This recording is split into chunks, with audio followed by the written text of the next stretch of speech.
Herkese merhaba, selam, nasılsınız? Umarım iyisiniz, keyifler, sağlığınız, sıhhatiniz yerindedir umarım. Bugün sizler için evet artık burç harcı bir bakım gerçekleştireceğim.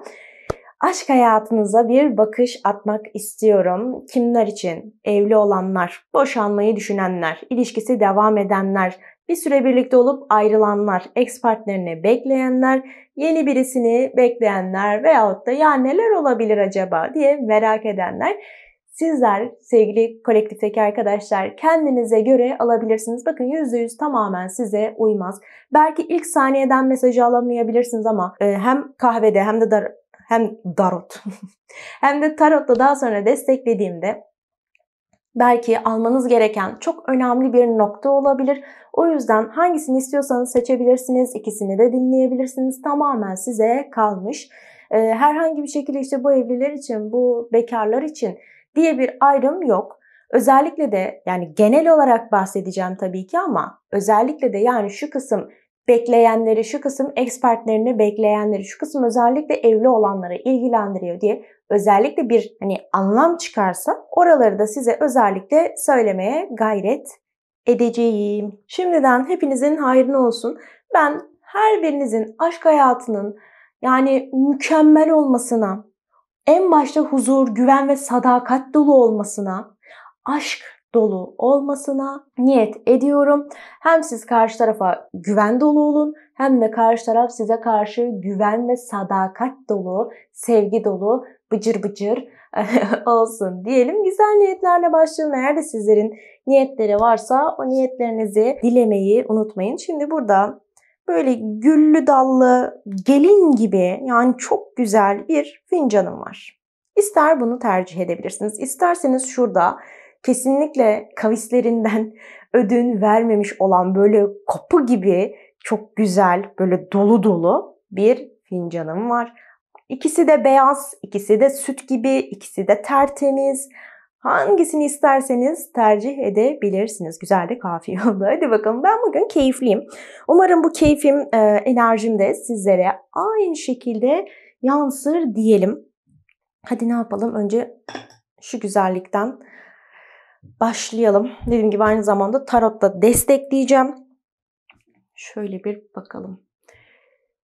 Şu anda bu videoyu izleyen, bu şerefe nail olan, bu fincanı seçen herkese huzur, mutluluk, sağlık, bolluk, bereket ve en önemlisi aşk hayatında ve içsel dünyasında huzur diliyorum. Huzur çok çok önemli. Huzurunuz bir kaçtı mı arkadaşlar? Yani yandın. Bakın. Burası geçmiş. Zaten videolarımı takip ediyorsanız artık nerenin neresi olduğu belli yani. Ders verir gibi kahve anlatıyorum. Bakın burada bir hilal var. Hilal demek başlangıç demektir. Ama bu eğer ki aklınızda birisi varsa, ister işiniz olsun isterse hayır normalde de varsa birisi aklınızda. Bakın onunla sizin aranızda birazcık böyle anlaşamama, sanki alttan alta ona doğru böyle bir sinir olma. Ya değiştirmedi şu hareketlerini, bırakmadı şu adam, şu kadın, aklımdaki kişinin yakasını diyorsanız burada bakın bir aydınlanma görünüyor. Artı bu dönemde eski ilişkiler tekrardan açığa çıkabilir, tekrardan aydınlanabilir. Çünkü çok temiz bir başlangıç görünüyor. Eğer ki bir süreden beri halledilememiş konular, durumlarınız varsa bunları da temizleyebileceğiniz, ya ben bir süredir birinden şüpheleniyorum. Yani hem dışarıdan bir şüphe, işte aldatılma gibi, açıkça konuşacağım. Aldatılma gibi, yalan söyleme gibi bir şüpheniz varsa hem bunlar açığa çıkar ve içi temizlenir. En azından dersiniz oh be, ya ben yanlış anladım ya da iyi oldu önünü kestim. Veyahut da dediğim gibi bir süredir yani ben bakışlarını, bana attığı mesajları, işte beni ekledi falan filan, işte şöyle böyle sosyal medyada şöyle etkileşimdeyiz. Yani bekliyorum adım atacak diye ama yok daha diyorsanız, yani bu bir süreden beri, hele ki süre gelen olay, evet neden yapıyordu o hareketleri? Beğendiği için mi yoksa öylesine mi yapıyordu? Bunlar baya hani gözünüze çarpar, görürsünüz artık.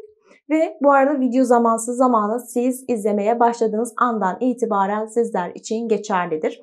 Ki sizlere de zaman kartlarım var biliyorsunuz. O zaman kartlarından da açacağım. Hiç merak etmeyin. Bir de güzel dostlar, buradaki bu geçmiş kısmı, özellikle de ilişkiler çok zarar gördüyse, yani benim annem babam ayrıldı, işte çevremdeki insanları ben gördüm, çok kötü ilişkiler yaşıyorlar, kesin bende de kötü sıkıntılar olacak deyip böyle bir uzaklaşma haliniz varsa, buralarda da böyle bir aslında şifa dönemi olduğundan bahsedebilirim. İçiniz maşallah arkada, iki tane birden, bakın sanki iki insan birden böyle bir sizin yüreğinizi hoplatıyor diyebilirim. Şimdi evli olup olmamanız hiçbir şeyi yok burada, inanın ki. Ama söyleyeyim, iki kişi birden yüreğinizi hoplatabilir. Zaten hayatınızda birisi varsa hayatınızdaki kişinin kim olduğunu önemsemez ve size doğru böyle bir meyili olabilir. Siz karşılık veriyorsunuz demiyorum. Hatta ben size burada oldukça tarafsız, yani hoşlanıyorsa o benden hoşlanıyor, benim ona karşı bir şeyim yok. Ya da dediğim gibi iki kişi birden olabilir ve ikisinden birini seçme gibi bir durumunuz var aynı anda, çünkü ikisi gitmiyor. Bakın, götüremezsiniz, yapamazsınız değil, gitmiyor zaten, hani iki tane farklı, çünkü yay ucu ve ayrılıyorlar, yani hani biri zaten sola doğru, biri sağa doğru. O yüzden çok fazla kafanızın karışacağını düşünmüyorum. Aynı zamanda dipte bir U harfi de oluşturmuş. Karşılıklı olarak bir görüşme var. Yani genel olarak bu fincanı seçen arkadaşlar, aşk hayatınızda bir hareketlenme, birisiyle yüz yüze gelme, tekrardan bir denk gelişler ki U harfine de benziyor. Haliyle bir U dönüşü birilerinden bu süreçte gelebilir. Yani yazmıyor, etmiyor, aramıyor, sormuyor, gidiyor, gelmiyor. İşte geri dönme ihtimali var ve dediğim gibi sizi böyle bayağı bir heyecanlanıyorsunuz nedense. Ya da bu sefer inanmak mı istiyorsunuz, bu sefer güvenmek mi istiyorsunuzdur, nedir? Haliyle bir böyle bir meyil var. Burada çok affedersiniz, kalçası kocaman yaşlıca bir kadın var. Yani bu bayağı yaşlı bir kadın. Yaşlı kadın demek, evet, mutluluğunuz sağda olduğu için söylüyorum. Mutluluğunuza çok büyük katkısı olacak bir insan olabilir. Bu yüzden sağda görünüyordur. İkincisi, sizi çok sevebilir. Siz onu çok sevebilirsiniz. Bir anlaşma durumunuz olabilir. Aynı zamanda ilişkinin çok ileriye taşınması anlamına gelir. Tabii ki bebek anlamı, bir şeylerin çok ileriye taşınması, bu tarz anlamları da var. Ama biraz daha ciddiyet vardır. Yani böyle lay lay lay genç bir kadın biraz daha mesela aşk hayatının heyecanından bahsediyor. Ama buradaki daha böyle ciddiyete varan, lay lay lom deyip işte evleneceğiz, şöyle olacak, vallahi boşarım seni ha gibi şakaları falan kaldırmaz. O yüzden biraz da boşanacağız deniliyorsa evet boşanılır. Evleneceğiz deniliyorsa evet evlenilir. Seninle ciddi düşünüyorum deniyorsa evet ciddiyet devam eder. Ama flört olalım, çok ileriye gitmeyelim bile dese orada bile bir ciddiyet vardır. Gerçekten de ileriye götürmez o kişi. O yüzden bu dönemde yani karşınızdaki kişi, ki hayatınıza gelebilecek bir insan, dediğim gibi aşk hayatında bir hareketlilik var. Ki çok da böyle tanımadığınız birisi değil, yani mutlaka bir görüşmüşlüğünüz var. Hani bir anda böyle karşınıza bir prens bir prenses çıkmayabilir. Hani az çok adını sanını tipini bildiğiniz ya da gördüğünüz ara sıra birisi dahi olma ihtimali var. Dediğim gibi bu anlamda hani iyi görünüyor. Ama bakın size ne göstereceğim. Çok daha detaylı baktığınız zaman burada bir unicorn. Bakın boynuzu at gibi, sırtı falan. Uzaktan bakınca eğilmiş, sanki şurasında sopa olan bir kadın gibi görünürken dibine yaklaştırdıkça sırtı falan yük hayvanı olan ata benziyor. At demek, murat demek, at demek, nasip demek, kısmet demek. Yani arkadaşlar, kısmet dibinize kadar gelmiş. Lütfen tepmeyin diyebilirim, bu bir. İkincisi, bu dönemde yani partneriniz var diyelim ve onunla aranızda bir problem varsa size dıgıdık dıgıdık bir atla geliyor gibi böyle tırıs tırıs yavaş yavaş kendine böyle ses yaptıracaksın. Nasıl at? Böyle gelir. Yani bakın ne oldu? Fark ettiniz, o ses geliyor yani. O da aynı bu şekilde hareketleri, davranışları, normalde romantik değilse biraz daha romantik davranışlarla, işte normalde merhaba bile yazmıyorsa merhaba yazabilir, bir şekilde sanki yanlışlıkla yapmış gibi kendisini belli etmeye çalışabilir. Der ki ben bir kısmetim, geliyorum, bunlar da benim işte ayak seslerim, duy beni, fark et beni, ay kimmiş bu, işte neden böyle geliyor, işte at nasıl böyle gidiyor, böyle mutlu mutlu neden geliyor, aklında acaba beni bir yere götürmek mi var, aklında başka şeyler mi var? Yani sizi böyle harekete geçirecek bazı davranışlar olabilir ve açık söylemek gerekirse sanki biraz daha etkisinde kalıyor gibisiniz. Haneye de bakın, bir balık hızla giriş yapıyor. Bu kısımda bir kalem gibi bir şey var. Bakın, hatta biraz daha böyle bastona benziyor. Şöyle söyleyeyim. Bu baston destek demek, yani kalemden öte. Kalem biraz daha evlilik olaylarını anlatıyor ama zaten bir ciddiyetten bahsetmiştim. Çünkü orada imza atılıyor ya, onu anlatıyor biraz daha.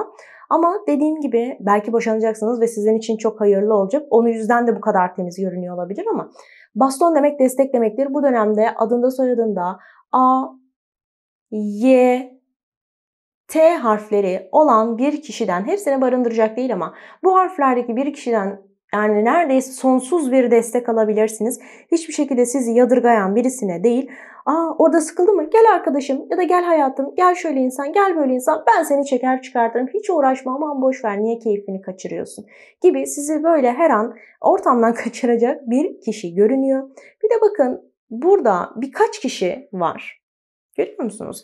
Sizi böyle geleceğe doğru çağırıyorlar. Yani evet, bu bir aşk ilişki bakımı ama ben biraz burada iş, maddiyat, yani ailem ne derse onu yaparım, işte çevremdeki insanların etkisinde kalıyorum gibi bir durum var. Bu arada bunu ben karşı taraf için söylemiyorum, sizin için söylüyorum. İster istemez insan ailesinin, arkadaşlarının bir parça da olsa gözünün açılmasının etkisiyle çevrenin bir aslında etkisi kalmıyor. Sadece göremediğiniz yanları size gösterebiliyorlar ve ben bunu kesinlikle kötü görmedim. Çünkü bakın, sizin şu normalde dipte olan yer, hani böyleydi aktı çıktı ya, o yüzden burada görünüyor. Çıkıyor artık bakın. Demek ki sizin bazı konularla alakalı şüpheleriniz var. Ya bana niye mesaj atmıyor? O kadar işte flört dönemi, işte çok hafif böyle bir platoniklik oldu. Ama bana mesaj atmıyor. Hiçbir şekilde kendini belli etmiyor. Ara ara görünüyor, kendini geri çekiyor. İşte hayatında biri vardı. O gidince beni yedekte mi tutuyordu? Gibi bir aklınızda soru işareti varsa ya da bir anda niye böyle iyi davranmaya başladı, niye böyle, niye şöyle dediğiniz olaylar varsa ya da şüpheleriniz varsa, bu bir 5-6 kişilik bir grup var. Sizin aklınızda olan, bakın, bir insandan özellikle şüpheniz varsa bakın hop gidiyor. Onu söyleyeyim. Ya bazen arkadaşlar aklınızdaki kişinin ya da partnerinizin sinir olduğu insanla ilgili bile şöyle düşünebiliyorsunuz. Ya acaba aslında sinir olmuyor, gıcık olmuyor da araları bozuldu. Sanki o yüzden böyle birbirlerini sevmiyorlarmış gibi mi davranıyorlar falan gibi bir soru işareti varsa, evet biraz detay ama bunlarla ilgili ne var ne yok ortaya çıkar. Sizin de içiniz bakın nasıl rahat ediyor. Yani içinizi rahat ettirecek bir şey. Ve ben burada ne görüyorum biliyor musunuz? Burası burun kısmı, burası da gözü. Yani sanki böyle bir hani böyle göz kısımları ve burun kısmı koyu renk olan böyle koyunlar vardır ya. Aynı onun gibi bir şey görüyorum yani. Belki evet, normal böyle bakınca değil ama kameradan bakınca öyle bir şekil görünüyor. Öncelikle onu söyleyeyim, yani ilişkinin ilerleyişidir, berekettir ama çok eksilerden gelir. Ya siz önceki ilişkilerinizden ya da yaşanmış olanlardan dolayı aşk hayatına biraz yeri geldikçe eksi gözle, yani diyerek bakıyorsanız ama bir yandan da hani devam etsin istiyorsanız, bu yüzden böyle görünüyor olabilir ve sizin zamanında çok kurban rolünde olduğunuz, yani işte neden bütün ilişkilerimde benim başıma bunlar geliyor, ben niye böyle sıkılıyorum, üzülüyorum, ben mutluluğu hak etmiyor muyum, niye beni sevmiyor, ben çirkin miyim, kötü müyüm gibi, belki ya da bir başkası için mi beni bıraktı, onda olup bende olmayan ne? Belki bu tarz soru işaretleriyle karşılaşmış olabilirsiniz, kendi içinizde özellikle. Ama dediğim gibi bu süreçte hani bir atlattığınız da bir dönem görünüyor ve şurada bir 4 rakamı görünüyor. Şuradaki 4'ü, hatta 2'den çıkan bir 4 gibi bir şey var. Bakın şurada. 2'den çıkan bir 4 gibi ama ben önce 4'ü gördüm. O yüzden hem ayın 24'ü diyebiliriz hem de ikili ve dörtlü, özellikle de dörtlü zamanları söyleyebiliriz. Bu vakitlerde bakın, size birisi buradan sanki el uzatıyor. Maddiyatı da biraz iyi birisi. Hani sizden iyi, onu söyleyeyim yani. Siz zengin misiniz? O çok zengin. Siz orta mısınız? O zengin yani. Durumunuz kötü mü? O orta. Ya da orta üstü olabilir yani. Hani biraz yukarılarda, belki makam mevki olarak yukarılarda olabilir. Bakın, sizin kadın erkek olmanız, karşınızdaki insanın kadın erkek olmasının burada hiçbir farkı yok bu arada, onu da söyleyeyim. Bir şekilde bakın, ilişkiniz yine de bir devam durumu gösteriyor ve bakın bir kağıt var. Az önce de söyledim, bir hani kalem de görünüyor, bir ciddiyet var, burada bir imza da var. Ama kiminiz için bu bir boşanma olabilir. Diyeceksiniz oh be kurtuluyorum. Çünkü benim aklımda bir başkası var. Dipte de zaten hani olabilme ihtimalinden bahsetmiştik. Yani benim aklımda o var. Ben onunla devam edeceğim. Kurtulursam, yani kurtuluş olarak görebilirsiniz. Kimisi için de bu bir evlilik olabilir. Hani aileler birbirine işte biz şunu talep ediyoruz falan filan, böyle bir yazı olayları olabilir. WhatsApp'taki konuşmalarınız olabilir. Yani biz bunu istiyoruz. Nokta. Hani bu tarz şeyler olabilir. Beraber belki bir şeyler bakma ihtimalleriniz, işte senet, çek, işte taksit yaptıralım, şunu şöyle alalım, kiralama işleri, bunlar olabilir. Onun haricinde dediğim gibi sosyal medyadan belki bir yazışma ihtimalleriniz var. Bunlar üzerine bir sohbet etme ya da işte sizi bir yere götürecektir. İşte alın size bilet yani hani. O tarz bir durum görünüyor. Ve arkadaşlar şuraya bakın, yani 3 tane güzel yolunuz görünüyor. 3, 4 tane hatta, ama 3 tanesi çok bariz belli. Herkes görüyor zaten. 1, 2, 3. 3 tane çok güzel yolunuz var. Bu yollar, açık söylemek gerekirse, birisinden kurtuluş, birisinin baskısından, sizi bir sınırlamasından kurtuluş. Diğer ikisi de muhtemelen ilişkinizin ilerleyişi. Ve açık söylemek gerekirse sağı solu çok çok temiz görünüyor. Biraz ben sizi bu anlamda sinirli gördüm. Bir de burada arkadaşlar gözleri küçük, burnu büyük, bir de bıyıklı bir erkek var. Böyle sarışın desem sarışın yani belki, ama çok böyle esmer değil. Çünkü açık renkli görünüyor kişi. Bu kişinin iyi bir desteği var aslına bakarsanız. Ve bu kişinin sayesinde de bir parça. Hani belki diyeceksiniz bu benim babam, şu tanıdığım, karşımdaki kişi bu. Ya da evet karşı tarafın babası, abisi aynen bu şekilde böyle bıyıklı bir erkek var diyorsanız, bu kişi sizin ikili görüşmeleriniz, bakın ikili görüşmelerinizde size açık çek verecek, açık bir şekilde onay verecek olan kişi olarak görünüyor. Yani sizi ilişkinizde destekleyebilir. Bir de buraya geldiğimde şuraya bakın. Şurada artık bir şeyler birbirini takip ediyor. Ve bir E harfi de bu arada çıkmış. Belki bu söylediğim adamın adında soyadında bu harfler olabilir. Bir de yeni gelecek kişi zamanında böyle bir hayalet gibi sanki ortadan bir an için kaybolmuş. Yani bir ilişkisini bırakmış olabilir, sizi bir an için bırakmış olabilir, telefona çok sarılmıştır, hayalet gibi olmuştur. Böyle birisi aslında. Bir an için bir ayın doğuşu oldu ve bir koca fil geliyor. Farkında mısınız? Gözüne bakın. Ya tabii temin daha şeydi, şuradan akınca burası daha hortum gibi oldu. Şimdi biraz bozuldu ama olsun. O bir an için bir fil görüntüsünü bence gördünüz. Fil demek ilerleyiş demektir. Biraz risk alma anlamları vardır. Onun haricinde evet, ilişki için söylendiğinde ilişkinin ilerleyişi vardır. Ama yine de bir maddiyat olayı var bu arada. Hani çok fazla maddiyat konuları görünüyordu. Çok fazla beklenti olayları vardı. Hani bir şey olsun ondan sonra, bir şey düzelsin ondan sonra, şu olayı bir atlatayım ondan sonra, ne olacağı belli değil bir olsun ondan sonra gibi çok fazla şey vardı. Evet, onları çok fazla değinmek istemedim. Çünkü aşkın haricinde bir şeylere çıkıyor. Yani aşk harici olaylar düzelecek ki ondan sonra ben aşk hayatına bakabileyim gibi bazı olaylar da vardı. Gene de söylemiş oldum. Burada bu kişi bu taraftan bakıyor. Ve arkadaşlar şunu söyleyeyim. Bu kişi çok geniş kapsamlı düşünen, gerçekten çok akılcı, fazla rasyonel. Bu rasyonellik sizi sıkabilir. Yani biraz hayata böyle kendisini bırakmıyor. Sürekli iş, bir şeyler sürekli ayarlanmalı. Sürekli bir şeyler mesela kontrolünde olmalı. Bir şeyler mesela siz yaptınız mı? Gelip bir kontrol etmesi gerekiyor. Oldu mu olmadı mı bunlara bakması gerekiyor. Belki diyeceksiniz evet daha önceden çok dikkatsizdi. En azından şimdi biraz daha kontrolcü olmaya başladı. Yani kötü değil ama bazılarınız da diyebilir ki ay ne o öyle kontrolcü, kontrol edecek, sürekli beni edecek. Yani evet, bazıları için sıkıntı olabilir ama biraz düşünme olayı artış göstermiş.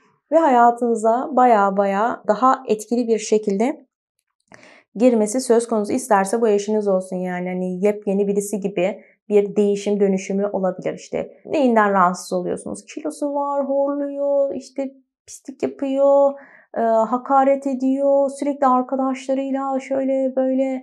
Ya bakın, bunlar da bir düzenli olabilir. Bu arada kafama gelen ilk şeylere söyledim. Bunlar da en azından 10 tane mi sıkıntı var? İkisinde düzenli olur. Haliyle onun hareketlerinin sizi sinir mi ediyordu? Onun hareketlerinin düzelmesi sizin de belki sinir katsayınızı düşürür. Siz de ondan sonra daha belki huzurlu olmaya başlarsınız sevgili arkadaşlar. Hemen fincanınızı kenara alıyorum. Şimdi tarot zamanı. Hadi bakalım. İlişkisi devam edenler, evli olanlar, boşanmayı düşünenler, yeni birisini bekleyenler, eski partnerini bekleyenler, merak edenler, platonik olanlar ve diğer tüm ilişki durumlarındaki herkesin en yüksek hayır ve niyetlerine bakalım neler var neler yok. Öncelikle tabii ki birden fazla durum geçerli. Yani birçok ilişki çeşidi var az önce de saydığım gibi. Öncelikle şuna bir bakmak istiyorum. Ruhen ya da ilişki anlamında neden yalnızsınız? Bu yalnızlık hissi, yani sanki her an o kişi gidebilecekmiş ve siz tek başınıza kalacakmışsınız düşüncesi var mı? Belki daha önce de yalnız bırakıldınız ve bunun içten içe ufak bir korkusunu şayet yaşıyor olabilirsiniz. Şunu Azize'nin gelmesi de yani çok manidar oldu. Şimdi arkadaşlar Azize kartında şu vardır. Ben zamanında çok üzüldüm. Artık üzülmek istemiyorum. Kimsenin işte beni üzmeye hakkı yok. Çünkü ben bir Azize'yim. Artık içimden gelen sesi dinlemem ve başkalarını dinlememem gerekiyor. Pasif bir bekleyişteydiniz belki de. Yani duruyordunuz sadece. Duygularınızı çok bastırdınız. Yani biraz birbirinizle belki bir uyum yoktu. Ve hani bu uyumu beklemiş olabilirsiniz. Hani birbirimize şu anda uymuyoruz. Onun çocuksu tavırları var. Ama ben ona göre daha olgunum. Onun da biraz daha olgun düşünmesini ya da benim onu sevdiğim kadar sevmesini, ben ona adım atmak istiyorum ama karşı taraftan bekliyorum. Ben kendime aslında adım atmak için yeteri kadar uygun hissetmeme rağmen demek ki o kendisini bana adım atacak kadar uygun hissetmiyor. O yüzden duygularımı, ruhsal anlamdaki zıtlıkların bir sakinleşmesini, eşit sevgi konumuna ya da düşünce konumuna geldikten sonra bir ilerleyiş bekleme gibi bir durum görünüyor. Aslında uyumlusunuz fakat dediğim gibi birazcık beklenti durumu var. Aynı zamanda hayatınızda birisi varsa şikayetçi olduğunuz bir durum var. Aradığınız destek karşı taraftan gelmiyor. Yani siz istiyorsunuz ki mesela örnek veriyorum bana şiir yazsın. Şiir yazmıyor da 2 satır cümle söylüyor yani. Siz daha farklı bir şeyler beklerken o beklentiyi yeterince karşılayamıyor. Şimdi aşk hayatında birisinden bir şey beklemek yanlış değil yani. Sen beni seviyorsan kardeşim ben senden hediye, maddiyat değil yani. Kalkıp da şiir yazmanın parasal bir karşılığı mı var? Ya da 2 güzel söz söylemenin, banka gidip oturmanın, o telefonu kenara bırakıp konuşmak. Bunlar para değil. Telefonu kenara bıraktığında cebinden para mı gidiyor? Hayır. Sizi açsın bir müzik, kaldırsın dansa, bir hareket olsun, size bir merhaba yazması. Çünkü böyle bir hareket görünüyor. Karşı tarafta bunun enerjisi var yani etrafınızda bir aşk havası var yani. Kokusu geliyor buraya. Haliyle de karşıdan bunu beklemeniz hiç abes değil.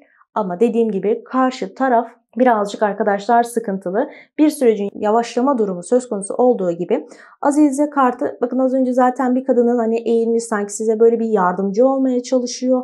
Bundan bahsetmiştik ki ya bir erkeğin de yardımı söz konusu olabilir ama özellikle bu kart için söylüyorum. Bir kadının yardımı bu dönemde gelme ihtimali var. Bir dünya kartınız var. Dünya kartı maddi hayatı anlatır ve bu maddi süreç içerisinde sizler aradığınız aşkı, ilişkiyi bulursunuz. Aynı zamanda bu dünya yani bu ilişki sizin için büyük bir fırsat. Yani şimdi bu kişi diyelim bir yerde çalışıyor.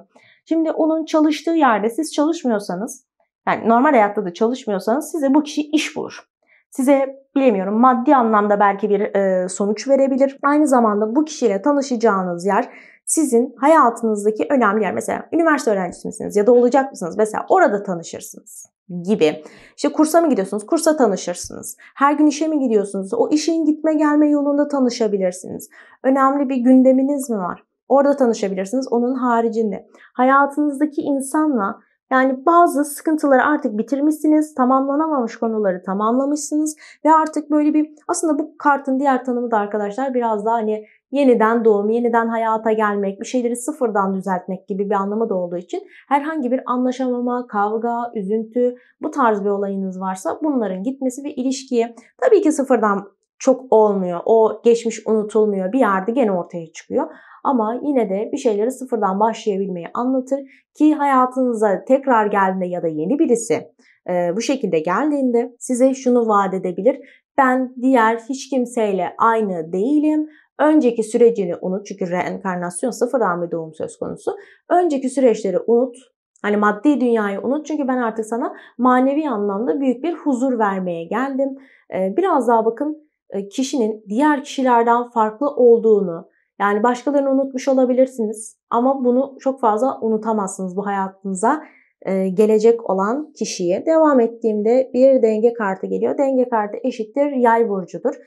Tabii ki gelecek kişinin güneş yükselen ay burcu yay olabilir. Bu bir. Ya da var olan kişi de bu. Hangi evinde varsa bu arada. Şimdi eşiniz ya da sevginizse zaten az çok araştırmışsınızdır. Hangi burç, yükseleni ne, venüsü nerede, bunlara baktıysanız işte yay neredeyse orada bir hani işte Merkür'ün de yay mı var? Gidip araştırabilirsiniz. Şimdi tek tek söylemeyeyim. Ne anlama geliyor mesela? Onlara bir bakarsanız bu kişiyle ilgili ya da geleceğinizle ilgili, ilişkinizin devamı ile ilgili çok daha net sonuçlara erişebilirsiniz. Ama onun haricinde genel olarak söylemek gerekirse yay burcunun haricinde bu kart bir uyum demektir. Hayatınızda büyük bir denge sağlanır. Bu ilişkinin de zaten çok dengesiz, inişi çıkışlı olacağından hiçbir şekilde bahsetmedim. Çünkü öyle bir şey çıkmadı. Burada daha çok hani bir denge var. Ne dedim? O kişinin durumu biraz iyi olabilir. Siz eğer çalışmıyorsanız ya da çalıştığınız yerde memnun değilseniz sizi kendi yanına çekebilir, işe sokabilir. Bir tanıdığı varsa evet bunların aracılığıyla bir şeyler yapma çabası içerisinde olabilir ki hani bu biraz daha belki hani ya ben işte hayatımda henüz kimse yok, yeni birisi gelirse ne olur? Yeni birisi gelirse demek ki hani nerede tanışabileceğinizi zaten söyledim, eğer ki kimse yoksa. Hayatınızda çok da tanınmadık bir insan değil zaten, hali hazırda var olan yerlerden, işte sosyal medyadaysanız evet oradan da tanışabilirsiniz ve hayatınızda yani bir uyum var. Zıtların uyumundan bahsetmiştim az önce Azize kartında. Bakın bir uyum var. Birbirinize demek ki tolere edebilecek kişilerdensiniz ve bu kişi birazcık evet İhanete uğramış bir kişi, ihanet eder demiyorum ama ihanete uğramış bir kişi, o yüzden size de yaklaşırken birazcık temkinli olması, gelip bir tık kendini belki çekebilme ihtimali var.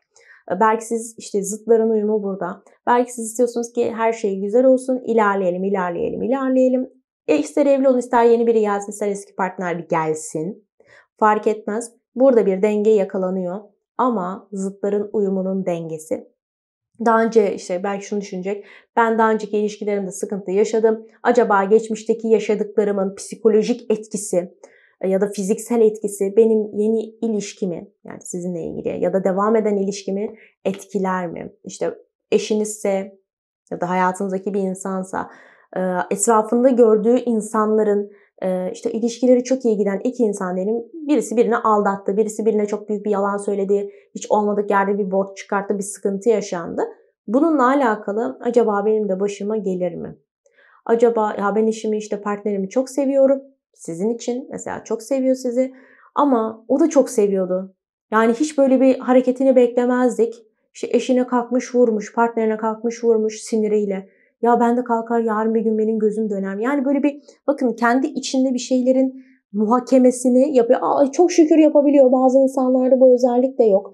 Dedim ya, karşınızdaki insan biraz daha rasyonel, yani mantıklı olanı her yönüyle düşünebilecek bir kişi.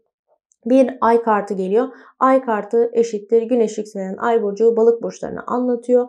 Bu kişi evet bir balık burcu olabilir. Balık burcuysa zaten bu kılıç üçlüsündeki aldatılır mıyım, kandırılır mıyım, başıma iş gelir mi, yalan söylenir mi ya da ben böyle bir insan değilim ama ben bu hareketi acaba yapar mıyım? Yani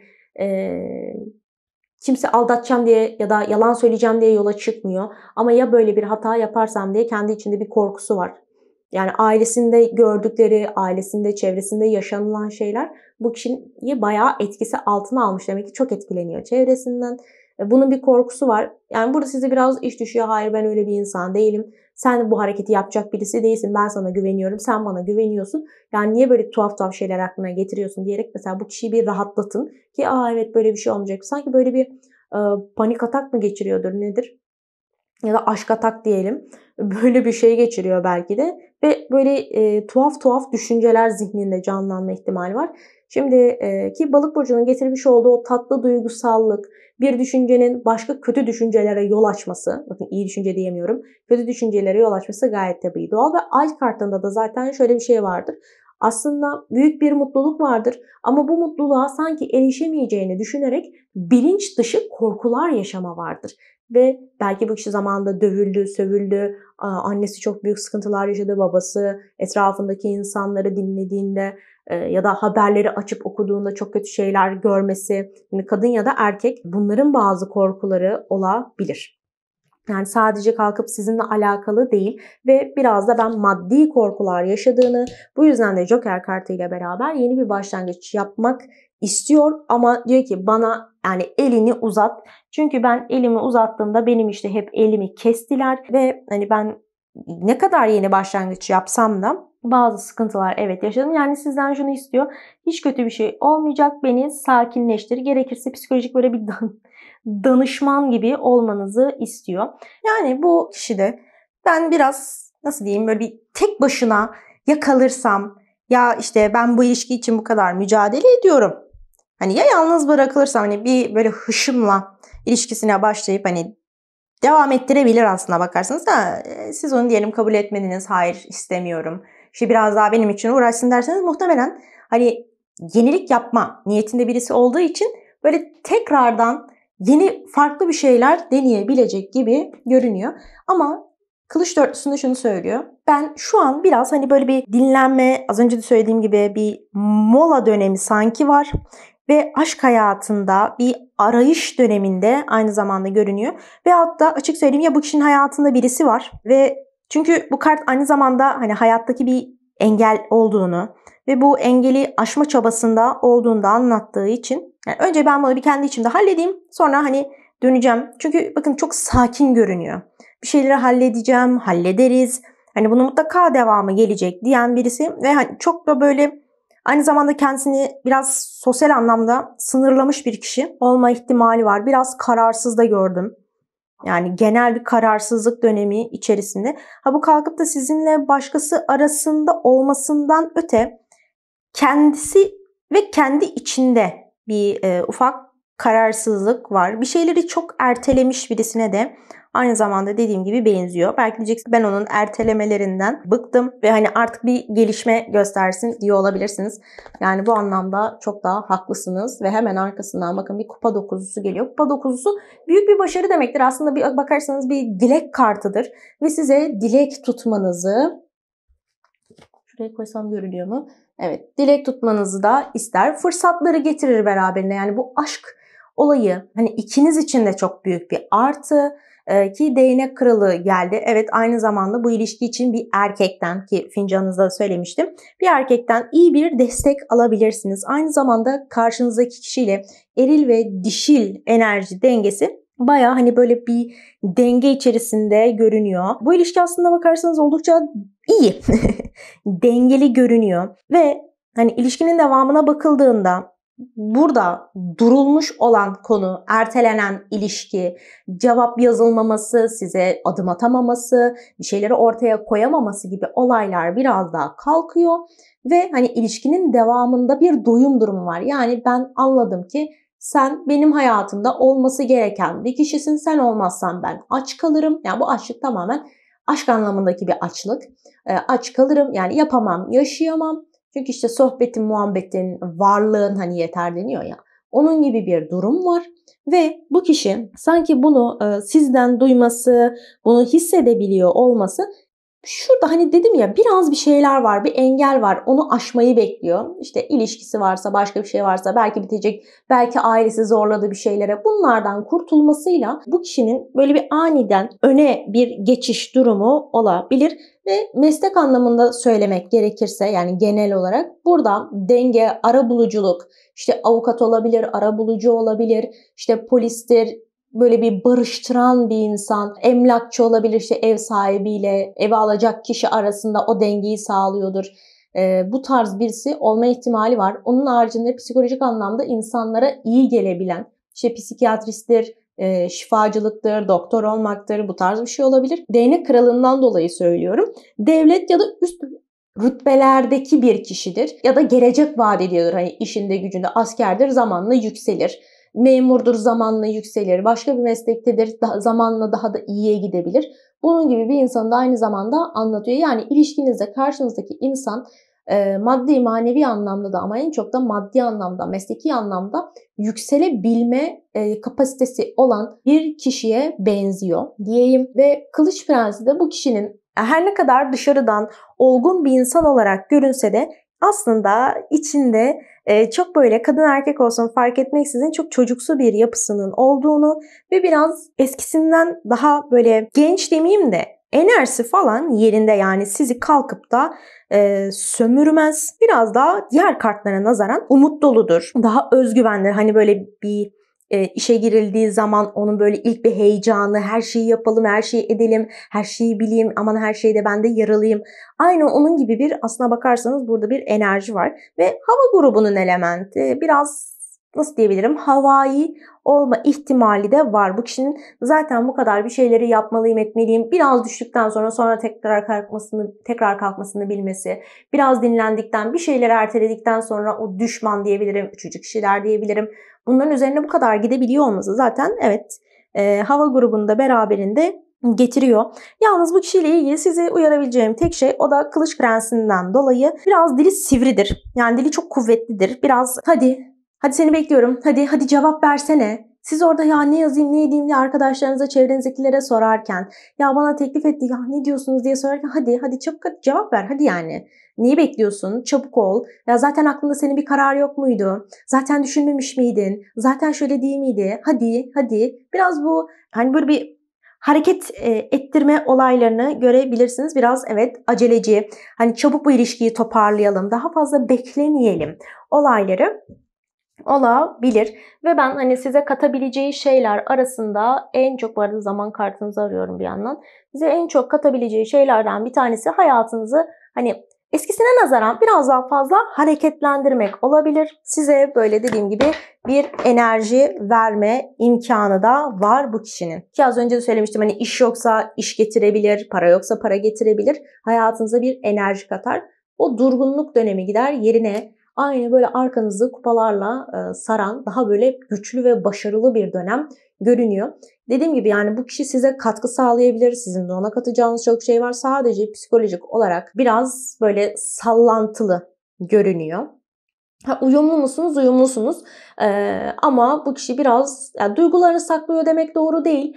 Ama kendi içinde belki psikolojisi bozuk ama dışarıya yo ben gayet iyiyim, işte gülüyoruz, eğleniyoruz, bak hadi bir şeylere heyecanlıyız, bak aramız ne güzel düzeliyor, elimi uzattım, elimi tut. Yani aman boş ver, sen beni ne yapacaksın, sen kendinden bahset, nasılsın gibi böyle kendinin mutsuzluğunu belki de ya da endişelerini çok fazla böyle gülümsemelerin arkasına saklayan insan olur ya. Bu da biraz öyle geldi. Yani ben mutsuzum, seni de anlatıp mutsuz etmeyeyim, endişelerimden bahsetmeyeyim, sen de endişelenme gibi bir tavrı var. Ama en azından şunu söyleyebilirim. Sizi bir şey üzüyorsa bunun gayet farkında olabilecek birisi. Dünyevi anlamda da yeni bir başlangıcı, yani ilişki anlamında yeni bir başlangıcı da getiriyor. Ve yeni başlangıç yapmaktan da korkmuyor. Hatta birileri onu size karşı uyarabilir, doldurabilir. Bunları hiç yani çok böyle kafasına takan birisi değil. Size karşı bir duygusu var mı? Size karşı bir ilgisi var mı? Var. Tamam o zaman. Yani kim ne derse desin, yani çok da umurunda değil. Bu da o yüzden aslında iyi, yani bir başkasını dinlememesi ilişkiye de böylelikle zarar vermez. Neden? Çünkü daha önceki ilişkilerinde ya da gördüğü insanlarla belki o insanlar çok fazla çevrenin, ailenin etkisinde kalıp da ayrıldı, boşandı, bir sıkıntı yaşadı. Dolduruşlara yerler. O ona gelmek istemiyor işte. O yüzden biraz daha böyle bir adımlarını bir yere kadar sağlam atıp ondan sonra hızlı bir şekilde bir ilerleyiş durumu olabilir. Şimdi dediğim gibi bir zaman olayı. Bu arada size harften bahsedeyim. Direkt K, R, N, L, E ve A harflerini veriyor. Zaman olarak baktığımda, bu arada bir güneş yükselen ay burcu Oğlak verdi. Onu da ayrıca söyleyeyim. Ve size 10 hafta ila 10 aylık bir dönemi veriyor. Diğer ikinci bir ihtimaller dahilinde zaman olarak baktığımda Sunday, Monday. Monday diyor. Ve en yakın pazartesi günü, artık hangi gün ise o gün size bu kişinin bir böyle tatlı bir adımı, bu söylediklerimizle ilgili bir gelişmesi söz konusu olabilir. Onun haricinde bu ilişkinin gerçekten hani başarı getirebilecek bir geleceği olduğunu, bir de birazcık böyle düşünceleri ve fikirleri değiştirmek gerektiğini, hani bu kişi zaten böyleydi geçmişte gene aynısı olacak aman deyip kenara atmayın. Bu kişi belki de elmas değeri haline geldi, kömürdü. Yani yakmaktan başka hiçbir şeye yaramıyordu bu ilişki, bu şeyler. Ve bu kişi belki bugün için bir elmas, çok değerli bir elmas haline gelebilir. Haliyle de herkesin bu değişimi işte saçıdır, başıdır, tipidir, kariyeridir, düşünceleridir, hal ve tavır hareketleridir. Değişimi herkesin biraz ilgisini çekme ihtimali var.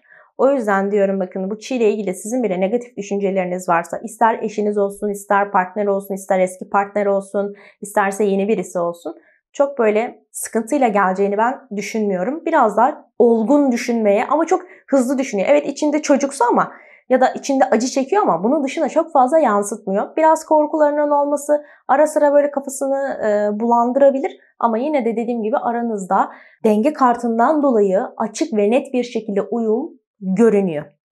Benim sizler için arkadaşlar söyleyeceklerim bu şekilde. Kanalıma abone olun. Beğeni butonuna basmayı unutmayın. Kendinize de iyi bakın. Hoşça kalın. Bay bay. Şimdi geliyorum kimlere? Çok tatlı birilerine. Şöyle bir bakalım. Her şeyin hayırlısı olsun.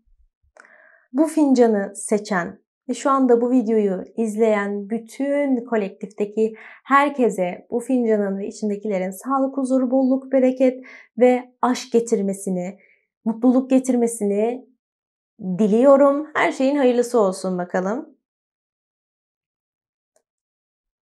İçinizden atamadığınız bir İnsan ya da bir sıkıntınız var. Yani ben söyleyeceğim. Bayağıdır da aklımda, geçmişten aklı için. Hani aklımda ama söyleyemiyorum. Söylersem ortalık fena patlayacak. Sanki birisine sinirle mi geldiğinizi anlayamadım. Yani içinizde evet belki yeni şeyler, yeni çok yolunuz var maşallah. Ay yardımlara bakın.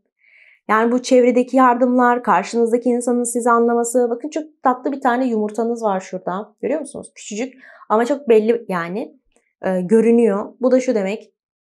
Her ne kadar bu kişi sana yardımcı olmayacak, işte hiçbir şekilde gelmeyecek, hiçbir şekilde bir şeyler düzelmeyecek. Ya biz bu noktaya kadar geldik, tamam başka da bir şey olmaz zaten gibi, hani nasılsa aynı sürecek gibi bir düşünceniz varsa bu düşünceden kurtulun. Çünkü bir tane orada küçük, bir tane bu dipte büyük olmak üzere 2 tane yumurtanız var. Küçük olandan çok bir şey çıkmayabilir. Belki bir küçük özür. Hani böyle bir şeyler olabilir. İlk belki böyle bir merhaba. Dediğim gibi bu hem evlisinden, ilişkisi devam edeninden, eski partnerini bekleyenden, aynı anda kafası iki kişide olup karışık olandan, üçüncü bir kişiyle ilişkisi olandan ya da yeni birisini ya da sadece meraklı olanlardan, yani hepiniz için geçerli. Kendinize göre alın. Dediğim gibi o ilk bir merhaba, küçük bir özür. Evet hatalıydım gibi bir şey olabilir. Belki bunu duymak bile, işte dediğim gibi merhabası başka bir şey. Diyeceksiniz belki de evet bu bizim ilişkimizin ya da yeni başlayan ilişkinin bir geri dönüşü olabilir.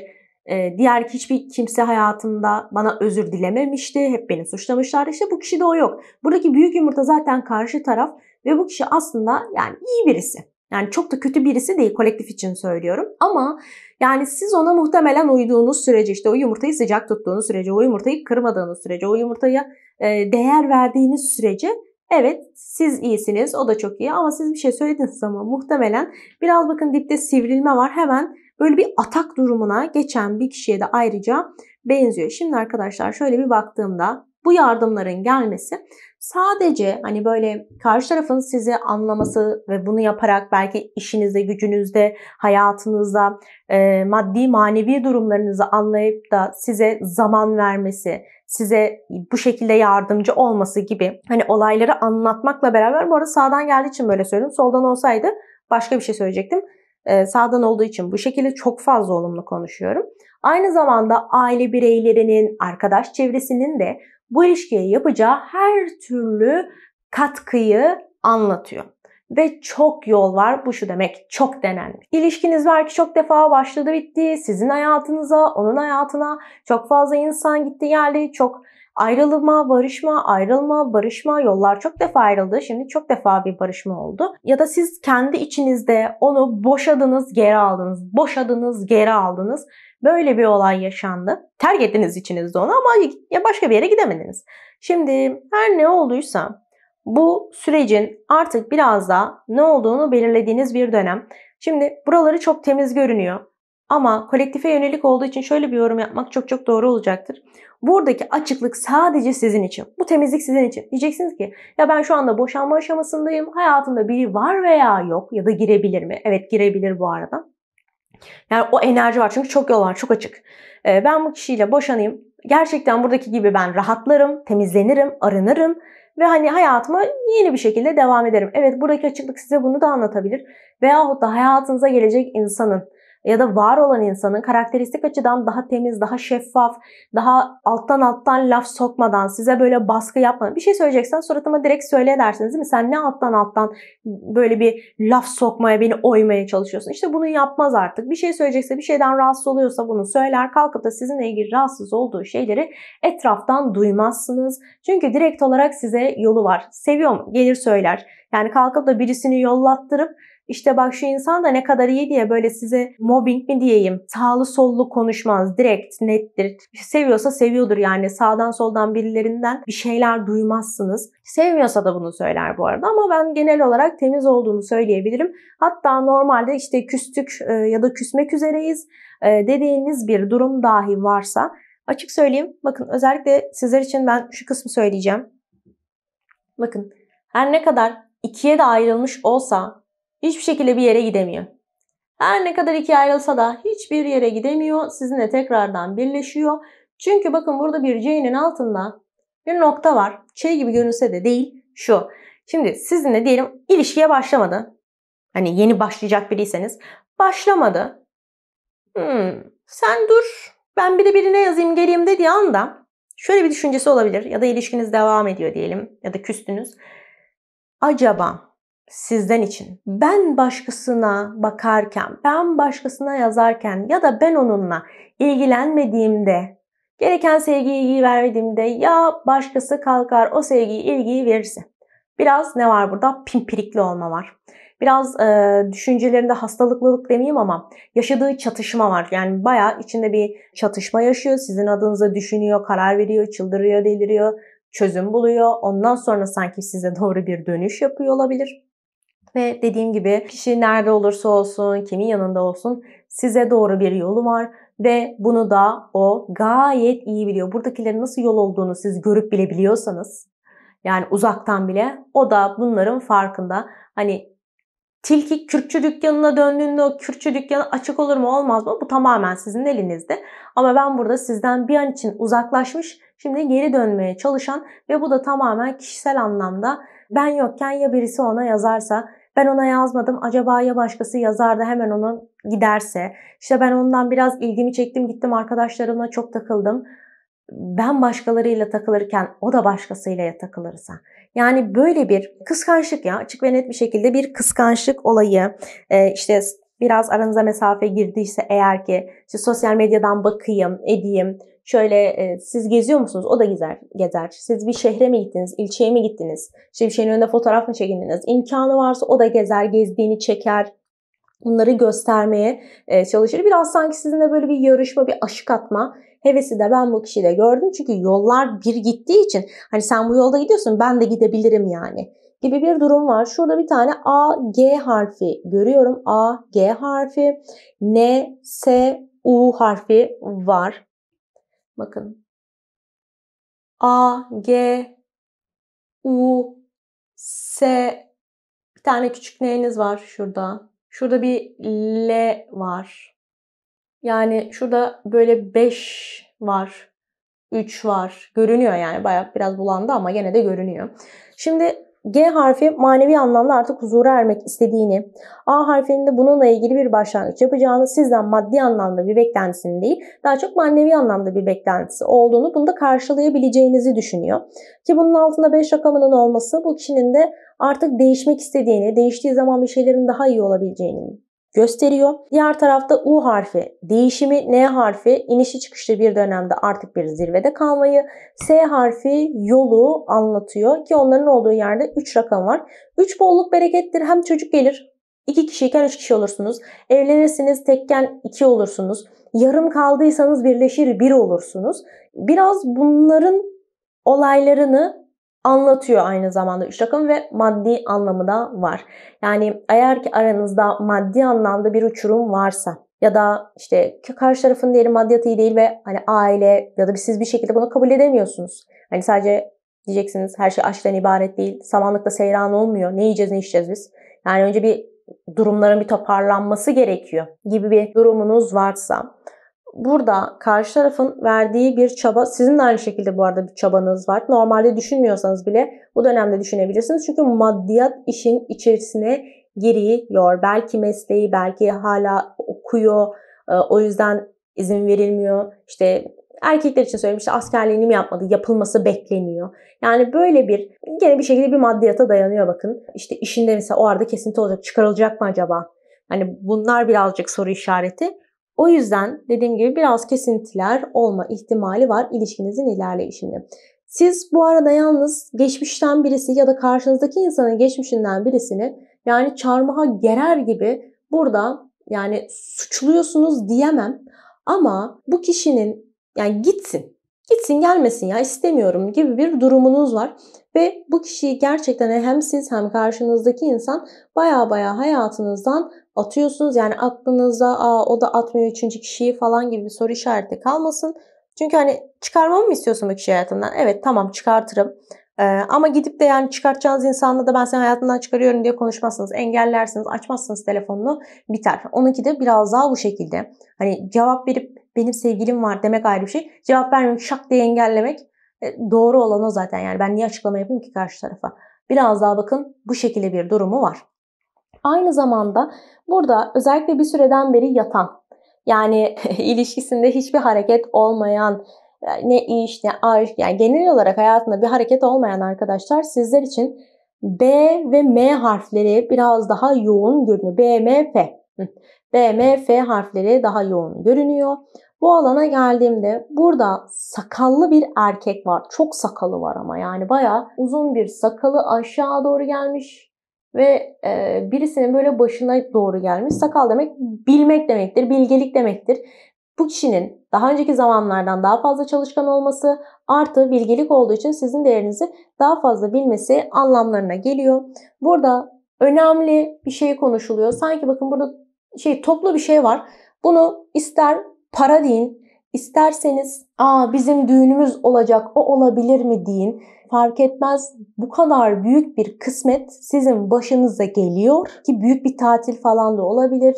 Bir de daha önceden iptal olmuş bir aranızdaki konuşma, görüşme ya da siz daha önceki diyelim partneriniz vardı. Onunla bir şeyler yapmak istediniz, evlenecektiniz, başka bir şeyler olacaktı. Bunlar iptal edildi, olmadı, bitti, gitti. Şimdi tekrardan benzer aşamalar yani işte ilişki iptal mi oldu ya da söz iptal mi oldu? Sözlenirsiniz, nişanlanırsınız ve devam eder. Çocuk istiyordunuz olmadı, iptal oldu. Siz ondan bir şey rica ettiniz. İşte tatil yapalım, şunu yapalım, bunu yapalım. Olmadı mı?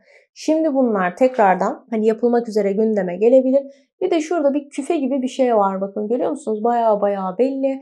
Bu biraz daha altın, takılar, hediyeler yani ama manevi değerinden öte arkadaş şimdi altının çok fazla bir manevi olayı yok. Biraz daha maddi anlamdaki değeri fazla ve sizlerin bu dönemde maddi değeri yüksek hediyeler alabilmeniz ya da takdim edersiniz, alırsınız böyle bir olayınız söz konusu. Şurada da genel bir kalabalık var, bir telaşı var farkındaysanız ve buradaki kişinin arkasında bir zil var. Yani sanki o zili şurada bir zil var bildiğiniz yani gittiğiniz zaman resepsiyon tin tin tin tin çalıyorsunuz ya onun gibi yani bir uyarı veriyorsunuz. Yani ben geldim. Gelin olarak geldim, damat olarak geldim. Ben seninle tekrardan evlenmeye, tekrardan özüre, şuna, buna geldim. Yani gör, duy, çevren de duysun. İşte seni tatile götürüyorum, herkes duysun. Biz tekrardan barıştık. İşte herkes kudursun, çatlasın, tin tin tin tin.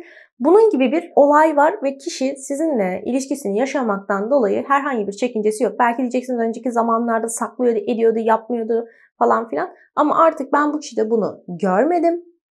Ve açıkçası biraz daha sıkıntıları sırtlayabilen, sırtına alabilen, o yükü taşımaya, yani ilişkinizin, evlenecekseniz evliliğin, yaşananların ya da herhangi bir zorluğun yükünü almaya gayet hazır bir kişi görünüyor.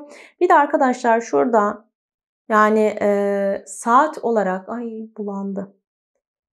Bulanmasa şurada bir saat var, vakit. Sanki 3 gibi. Şurada. Belki görünür. Şurada böyle saat 3 gibi bir vakit var ve bir de bir 4 rakamı vardı yanında. Dediğim gibi geniş kadraj aldığım için yakınlaştığım zaman bulanabiliyor. Ama söyleyeyim, dörtlü zamanlarda sanki saat 3, gece 3'te olabilir, öğlen vakti 3'te olabilir ama net tarih vermek haşa bana kalmamış. Zaten şimdi tarotunuza da baktıktan sonra sizler için 2 tane zaman kartı açacağım. Bakalım orada ne gösterecek. Çok fazla açılmadı. Yani bu sizin ilişkinizin çok fazla nazara göze gelmeyeceğini ifade ediyor. Mesela bir şey mi yapıyorsunuz? Yemekli düğün yaparsınız. Hani 1000 kişiyi çağırmak yerine 50-100 kişiyi çağırayım ama sadece aile, sevdiğimiz insanlar olsun. Yani biraz daha böyle bir olayınız olabilir. Ve ne diliyorsanız, neye niyet ediyorsanız hayırlısı uğurlusu olsun. Çok da hızlı bir şekilde aktı. Şimdi geliyorum tarota. Evli olanlar, ilişkisi devam edenler, yeni ilişki isteyenler, platonik olanlar, bu videoyu izleyen herkesin aşk hayatının en doğru, en gerçek sonuçlarını öğrenmeye niyet ediyorum. Bu arada hava çok sıcak. İstediğiniz kadar klima açın. Kameram ısınıyor. O yüzden kapanabilir. Kapanırsa kaldığım yerden devam ederim. Şöyle bir bakalım. Diğer insanlara fark atıyorsunuz. Yani ilişkiniz bakın başkaları tarafından konuşulmuyor. Kötü konuşulmuyor. Destek alıyorsunuz. Ve bu ilişkide hani ne kadar doğru bir kelime değil. Hani kreatif diyeceğim ama oraya da yakışmıyor. Ne kadar yaratıcısınız. Siz ilişkinize nasıl ilerleyebiliyorsunuz? Diğerleri yapamazken siz nasıl işte bu kadar hızlı evlendiniz? Başkaları yapamazken siz nasıl anlaşıyorsunuz? Başkaları anlaşamazken siz nasıl anlaşıyorsunuz? Nasıl böyle barışıyorsunuz? Nasıl yeniden tanıştınız, işte nasıl karşılaştınız, işte başkaları ben tanışamıyorum ya olmuyor, devam etmiyor derken siz nasıl bunu ilerletiyorsunuz? Bu bayağı konuşulabilir. Değnek Prensi karşınızdaki insanın size karşı bayağı atak olduğunu, yani hadi geleyim ben, yapabiliriz, başarabiliriz, böyle bir durumda olduğunu ve hani gelin misiniz, damat mı olacaksınız bilemem. Ama sizin hani bir ilişki yaşamaya oldukça hırslı bir kişi olduğunu söyleyebilirim. Biraz aslına bakarsanız onun için bir ilk olma durumunuz var. Çünkü Değnek Prensi istenilen şeylerde hani ilk adımları atabilmeyi, biraz tecrübesiz, yani ilk defa evlenecek. Yani daha önce flörtleri olmuştur ama ilk defa evleniyordur. İlk defa ciddidir. İlk defa yani barışamayacağını düşünmüşken bir anda barışır.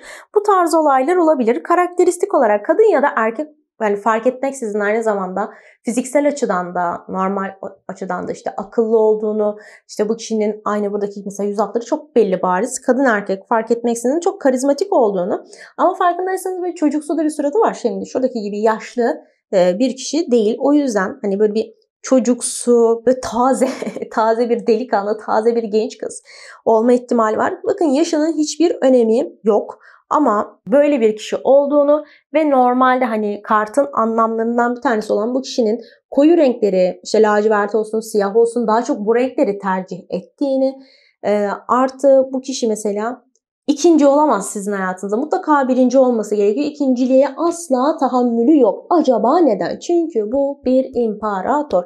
Ben ikinciliği kabul edemem. Ben bir imparatorum. Yani imparatorun ikinci olduğu nerede görülmüş, değil mi? Birinci insan olmalıyım hayatında. Ön planda olmalıyım. Bunları istiyor ki imparator kartı bu kişinin güneş yükselen ay burcunun Koç olma ihtimalini de beraberinde getiriyor. Aynı zamanda bu kişinin eril enerjisi çok yüksek. Kadın erkek fark etmeksizin eril enerjisi gerçekten çok yüksek. Cesur, lider, ön planda olan, özgüveni oldukça yüksek olan, işte akıllı ve karizmatik olduğundan, kadın erkek fark etmeksizin böyle bir kişiliği olduğundan bahsetmiştik. Aynı zamanda kadınsa çok anaç bir kişi. Erkekse çok babacan tavırlı, seviyor, sevdiğini sahipleniyor. Biraz kıskançlıktan da bahsetmiş idim. Buraya geldiğimde kader çarkı. Bu kişi sizin için inanılmaz bir fırsat. Yani hani sizi yanında taşır, kendi yükseliyorsa sizi de yükseltir. Ayrıca bu aşk döneminde hayatınıza yeni birisi gelebilir. Veyahut da devam ettiğiniz kişi de, özellikle tabii ki kader çarkından bahsederek söylüyorum, İşte Aslan, Boğa, Akrep ve Kova burcu varsa özellikle ilişkinizde. Yani daha böyle sanki yeniden başlamışsınız.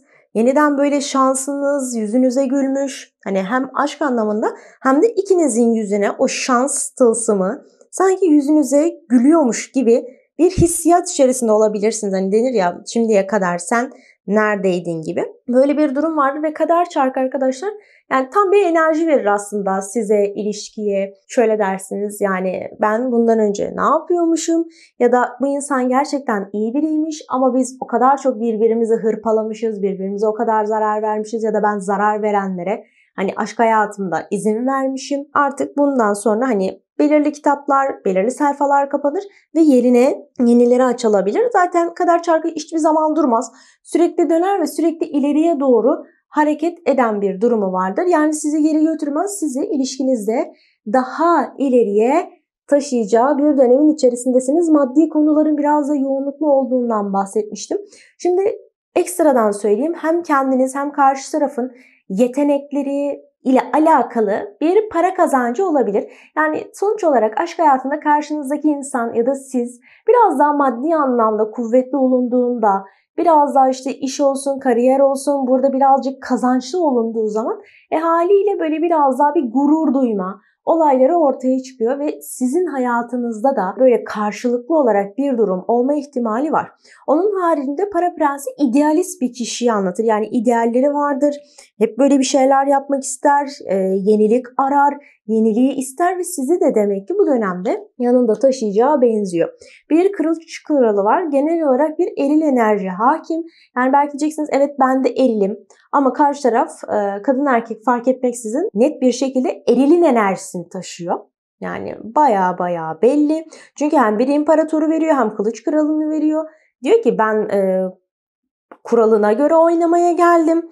Kural konulacaksa ben koyabilirim. Yeni bir dönem, yeni bir düzen geliyor. Liderlik edilmesi gerekiyorsa bir eve, hani baba olarak, anne olarak evet yapabilirim. Gelin olarak, damat olarak ya da kendini sen toparlayamadıysan ben seni toparlamak üzere gelebilirim. İlişkiyi ben de yönetebilirim. Sorun değil. Hani bu şekilde gelen biri. Ve bakın bir kılıç kralı var. Kılıç kralı şudur: her zaman şampiyondur. Yani bileği bükülmez, bileği öpülür bir şampiyon aslında. Ve bu dönemde sizi çok fazla koruyup kollaması, evet biraz sıkabilir açık söylemek gerekirse ama bu kişi çok güç sahibi görünüyor. Yani maddi manevi anlamlarda yükselmesiyle birlikte istediğini almış. Yani kafası basan, çok böyle şey değildir, zorlayıcı bir insan değildir ama fazlasıyla olgundur. Onun bu kadar olgun olması işte hareketli ama bir o kadar da sakin. Hani gerektiği zaman hareketleniyor ama gerektiği konularda da hani böyle ay ne olacak, ne edeceğiz biz, böyle çok şey görünmüyor. Sakin, yani enerjisi dediğim gibi yerinde ama yine de kendisini tutan bir insana benziyor ve çok kariyer düşüncesi olan bir insan. Belki diyeceksiniz ya bu bahsettiğin insan çalışmıyor, hiçbir şey yapmıyor. Yani poposunu olduğu yerden kaldırmıyor. Ama dediğim gibi kader çarkı sürekli ileriye doğru götürdüğü için bu dönemde bir amaç vardır. Yani kişinin de bir amacı vardır. Sizin de bir amacınız vardır. Özellikle bu ilişkide ve dediğim gibi iş yaşantısı, para konuları, maddiyat, bir şeylerin satılması, satılacak yerden gelecek paralar, bir yerlerden mal mülk kalması, kişinin belki başka bir ülkeye, şehre gitme düşünceleri var. Biraz bunlar da genel olarak görünüyor. Çünkü kral demek zirvedeki kişi demektir. Yani birçok manasıyla böyle bir durumu getiriyor. Haliyle de ben zirveye çıkarken işte bir kralın yanına da mutlaka bir kraliçe lazım. Mutlaka bizim birlikte hani devam etmemiz lazım. Bakın şu ana kadar kraliçesi eksik. Yani erili var, ilişkinin dişili yok. Haliyle bir şekilde eksiğini tamamlamak istiyor. İkiniz için baktığıma göre bu sizsiniz. Geliyorum para sekizlisine. Yani neden diye sormadan edemiyorum. Çünkü para sekizlisi aslında bu kişinin hala aşk olsun, iş olsun hala öğrenmekte olduğunu, yani daha usta değil, çırak olmuş. Daha okulunu bitirememiş öğrenci, bu hayatta hala öğrenci. İşte varabileceği daha maksimum noktaya varamadığı için birazcık arkadaşlar sanki ufak bir umutsuzluk içerisinde olabilir. Hani bu belki sizin canınızı sıkıyor. Ya dur işte hemen her şey öyle olmaz. Belki ona göre biraz daha şey davranıyorsunuz. Aslında olgun bir insan ama dediğim gibi bir şey olmadığı zaman bir parça huzursuzluk durumu olabilir. Onun haricinde bu kişi dediğim gibi bir süreç içerisinde ve hani özellikle iş yaşantısında böyle bir uzmanı olayım, işte üstüne bir şeyler katabilir, ne bileyim lise mezunuysa üniversite ise sınavına girer, başka bir yüksek mi yapacak, artık ne yapacaksa ya da daha fazla mal koyayım dükkanına, daha fazla hani satış yapayım ki biraz daha bu kişi devlet bağlantısı, kendi işinin sahibi, maddi anlamda oldukça üst seviyelerde bir insan ki oraya doğru da gidiyor. Çok böyle çalışkan karakterli bir kişi. Çok böyle şeyde kalmamış. Hani durayım. Hani belki çok erken yaşta çalışmaya başladığı için böyle görünüyor ama insanlar çok çalışır yorulur ya. Yani böyle de bir hali var ama bunu hani özellikle de para sekizisini aşk olarak değerlendirdiğimizde bu kişinin de işi için, kariyeri için nasıl çaba veriyorsa aynı şekilde sizin için de bir çaba verebileceğini, sizi böyle değiştirmeye çalışmaktan öte size biraz daha böyle bir ayak uydurmaya çalışma durumları olabilir.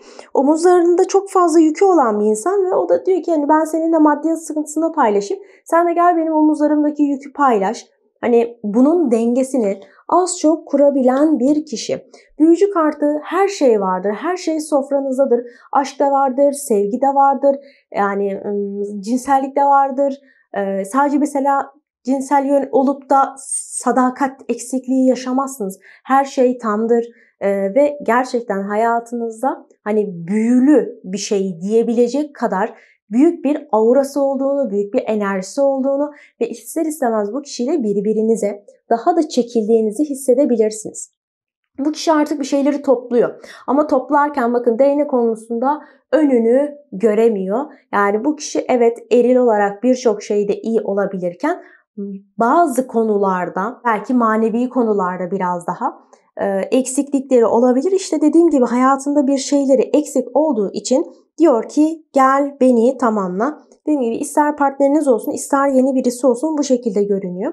Aynı zamanda bu kişinin adında soyadında I, A, R, Y, S harfleri ve N harfi de görünüyor. Bir de K harfi görünüyor. Bayağı harf verdi çünkü bu sefer görünüyor. Kupa şövalyesi şudur. Aldım çiçeğimi, çikolatamı, geliyorum. Aldım gelinliğimi, duamı, geliyorum. Biraz bazı endişelerim var. Bu suyun üstünden geçerken acaba bir şey olur mu? İşte seninle tekrardan ilişkiye başlayacağım olur mu? Bak seni çok tanıyamadım. Daha bir ay oldu. Hemen tanışmamız, işte hemen buluşma, hemen işte ailenle bak tanıştırmaya çalışıyorsun. Belki sizin aklınızda biraz bu tarz soru işaretleri olabilir. Onun haricinde belki diyeceksiniz bu benim eşim. Bizim aramızda birazcık problemler vardı ama biz yeni bir sürece geçeceğiz. Hani gene eski hareketlerini tekrarlar mı şeklinde bir korkunuz varsa olmasın. Çünkü aşıklar kartı sizi destekler. Birbirinize karşı olan yakınlığınızı, uyumunuzu ortak bir harekette hani biraz daha olduğunuzu ifade eden bir kart. Ki zaten aşıklar kartı yani burada olumsuz denilecek hiçbir şey yok. Dediğim gibi çiçeğini, çikolatanı, gelinliğini, çiçeğini al ve git olayları var. Yani sizin ilişki hayatınız diğer baktığım açıkçası birçok bakımdan daha güzel göründü. Sadece kişinin manevi anlamda bir eksikliği var. Maddi anlamda tamam ve diyor ki ben geliyorum. Aşık mısın kardeş? Aşığım. Sen aşık mısın? Okey ben de aşığım. O zaman zaten aşıklar kartı eşittir ikizler burcunun kartı. Güneş yükselen ay burcu ikizler de olabilir bu arada onu da söyleyeyim. Ve karşılıklı olarak tamamen dengelerin sağlanacağı bir dönem. Yani karşılıklı olarak bir çekim var. Az önce de bahsetmiştim. Bir eterik bağ var ve bir kavuşma, bir birleşme. Hani biz uzun zamandır arıyorduk ve şimdi biz ilişkimizi artık taçlandırıyoruz. Herkes görsün biz tatile gidiyoruz. Herkes görsün biz barıştık, evleniyoruz, şunu yapıyoruz. İşte artık yanımda bu kişi yani yanımdaki insan benim partnerim, görün bilin. Biraz bu tarz bir olayınız olabilir. Bir de arkadaşlar üçüncü bir kişi varsa o kişi gider. Bu tarz bir olay.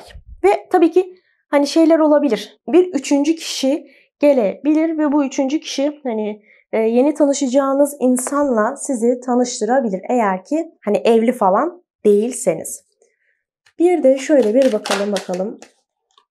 Şunu verdi ama ben seçmedim. Kendisine attı. Olsun biz gene de seçelim. Bu herkes için genel geçerli bir şey. O her şey çok hızlı gidecek demek ki. Yani o fazlasıyla daha da hızlı bir ilerleme durumu söz konusu. Bir gün bir hafta. Sevgili arkadaşlar şuradaki tatlılık da yani bayağı güzel bir enerjisini görüyoruz. Friday, Cuma günü. Artık bir şeyler yani final oluyor, yani bitiyor ve sadece hani git, sadece devam et. Yani Cuma gününe şurada ne kaldı ki diyebilirsiniz.